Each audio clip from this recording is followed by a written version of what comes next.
नमस्कार दोस्तों, बौद्ध इंस्पायर्ड यूट्यूब चैनल में आपका दिल से स्वागत है। इस वीडियो को देखने के बाद आप समझ पाएंगे कि आलस्य क्या है, यह कैसे पैदा होता है और इसे कैसे खत्म किया जा सकता है।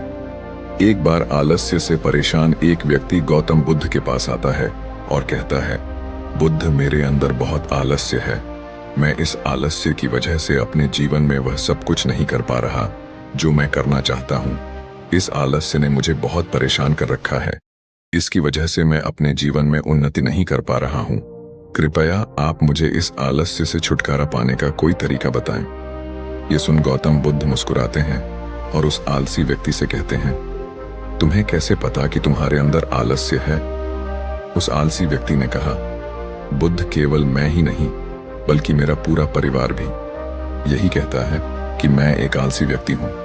बुद्ध ने कहा, क्या तुम मुझे इसका प्रमाण दे सकते हो कि तुम एक आलसी व्यक्ति हो? उस आलसी व्यक्ति ने कहा, जी बुद्ध, मैं दे सकता हूं। बुद्ध ने कहा, फिर प्रमाण दो। उस आलसी व्यक्ति ने कहा, बुद्ध, मैं यह तो जानता हूं कि सुबह उठना मेरे स्वास्थ्य और मेरे मन दोनों के लिए ही लाभकारी है, लेकिन मेरा आलस्य मुझे सुबह जल्दी उठने ही नहीं देता।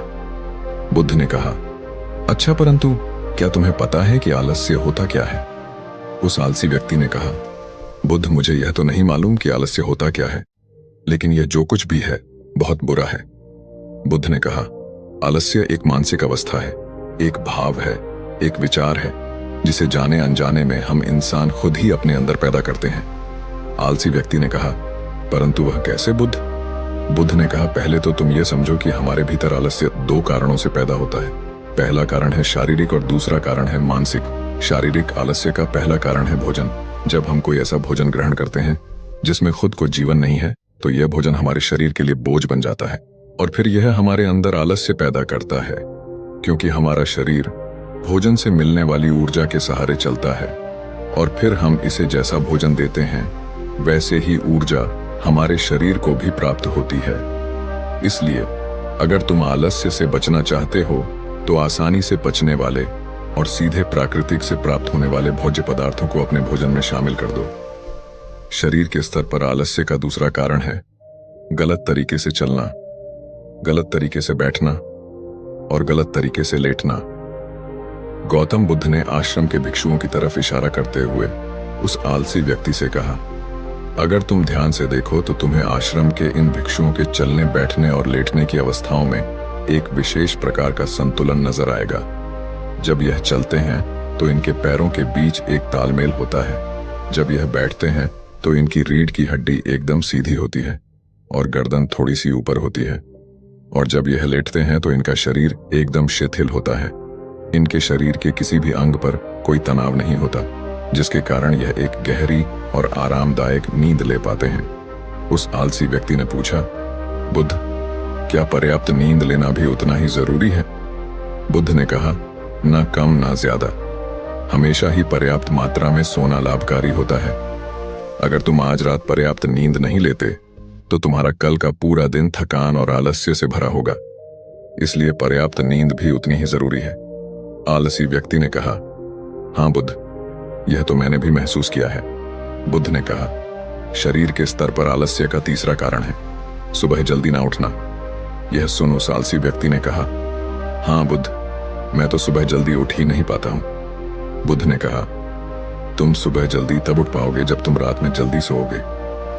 बुद्ध ने आश्रम के भिक्षुओं की तरफ इशारा करते हुए कहा, इन भिक्षुओं को देखो, इन्होंने रात्रि में अपने सोने का एक निश्चित समय निर्धारित कर रखा है और यही कारण है कि यह रोज प्रातःकाल जल्दी उठने में सक्षम हो पाते हैं।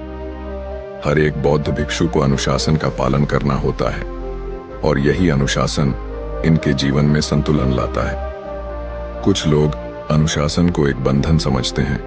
उन्हें लगता है कि अनुशासन उन्हें बांधता है, लेकिन सच्चाई यह है कि अनुशासन हमें बांधता नहीं बल्कि स्वतंत्र करता है।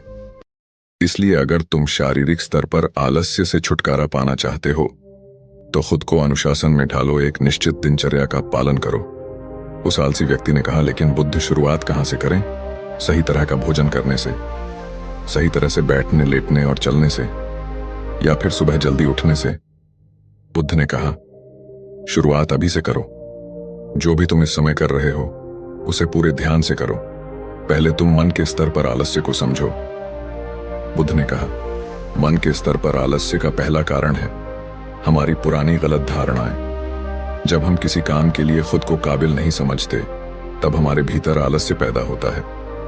अगर हमारे मन ने यह विश्वास कर लिया कि पिछली बार की तरह इस बार भी मैं इस काम में असफल ही होऊंगा, तो उस काम को करने में हमें आलस्य आएगा। जबकि हम खुद को यह नहीं समझा पाते कि पिछली बार और इस बार में बहुत फर्क है। अब हम मानसिक तौर पर वह नहीं है जो पहले थे। हमने पिछली हार से बहुत कुछ सीखा भी है। इसलिए मानसिक आलस्य से बचने के लिए सबसे पहले खुद पर विश्वास करना सीखो। मानसिक आलस्य का दूसरा कारण है छोटी सोच वाले और आलसी व्यक्ति का साथ करना। कई बार ऐसा होता है कि हम खुद आलसी नहीं होते, लेकिन कुछ आलसी और कामचोर लोगों के साथ रहते रहते हम खुद भी आलसी और कामचोर बन जाते हैं। ये सुन उस आलसी व्यक्ति ने कहा, हाँ बुद्ध, यह तो मैंने भी महसूस किया है। बुद्ध ने कहा, तो सबसे पहले आलसी और कामचोर लोगों की संगति में रहना छोड़ो। बुद्ध ने आगे कहा, मानसिक आलस्य का तीसरा कारण है काम को टालने की आदत। काम को टालना आलस्य और मानसिक तनाव का सबसे बड़ा कारण है। शुरुआत में तो हमें पता नहीं चलता, लेकिन धीरे धीरे यह आदत हमारे अंदर घर कर जाती है, और यह एक अकेली आदत ही किसी भी इंसान की जिंदगी बर्बाद करने के लिए काफी है। इसलिए जो काम आज किया जा सकता है, उसे कल पर कभी न टाले। बुद्ध ने कहा, मानसिक आलस्य का चौथा कारण है लक्ष्य का स्पष्ट ना होना। मान लो तुम किसी बड़े से रेगिस्तान में फंस चुके हो और तुम्हें जोरों की प्यास लगी है, तब तुम क्या करोगे? उस आलसी व्यक्ति ने कहा, मैं पानी की तलाश करूंगा। मैं कोशिश करूंगा कि जल्द से जल्द रेगिस्तान के पास वाले गांव में पहुंच जाऊं। बुद्ध ने कहा, लेकिन अगर बहुत कोशिश करने के बाद भी तुम्हें पानी ना मिले, तब उस आदमी ने कहा, मैं तब भी प्रयास करता रहूंगा, क्योंकि मेरे पास और दूसरा कोई विकल्प ही नहीं होगा। गौतम बुद्ध ने मुस्कुराते हुए कहा, इंसान को आलस्य तभी घेरता है जब उसके पास कोई स्पष्ट लक्ष्य ना हो या फिर उसके समक्ष बहुत से विकल्प उपलब्ध हों। इसलिए लक्ष्य का निश्चित होना परम आवश्यक है। अगर तुम सुबह उठकर व्यायाम नहीं कर पा रहे हो, तो उसका कारण तुम्हारी नजर का स्पष्ट ना होना है। अभी तुम भविष्य में होने वाले रोगों और उन रोगों से होने वाली पीड़ा को स्पष्ट रूप से महसूस नहीं कर पा रहे हो। बुद्ध ने आगे कहा, मन के स्तर पर आलस्य का पांचवा कारण है किसी काम को करने की कोई बड़ी वजह ना होना। मान लो तुम बहुत से कीमती गहने लेकर एक सुनसान रास्ते से गुजर रहे हो। तुम चलते चलते बहुत थक चुके हो और तुम्हारा बैठने का मन कर रहा है, और तुम एक बड़े से पेड़ के नीचे आराम करने के लिए बैठ जाते हो। तुम अभी बैठे ही थे कि तुमने देखा कि दूर से कुछ डाकू तुम्हारी तरफ भागे आ रहे हैं। तो क्या ऐसी परिस्थिति में भी तुम्हारा आलस्य तुम्हें भागने से रोक सकेगा? नहीं ना। तो मेरी एक बात को समझो, तुम्हारा आलस्य केवल तुम्हें उन्हीं कामों को करने से रोक सकता है जिन्हें करने की तुम्हारे पास कोई बड़ी वजह नहीं है। वह आलसी व्यक्ति कहता है, आपका बहुत बहुत धन्यवाद बुद्ध, आपसे मुझे आलस्य का सारा खेल समझ आ गया। गौतम बुद्ध कहते हैं, मेरी एक बात हमेशा याद रखना, जहां स्पष्टता है और काम को करने की कोई बड़ी वजह है, वहां आलस्य हो ही नहीं सकता। दोस्तों, मुझे उम्मीद है कि आपको यह वीडियो पसंद आई होगी, और वीडियो में यहां तक बने रहने के लिए आपका बहुत बहुत धन्यवाद। नमो बुद्धाय।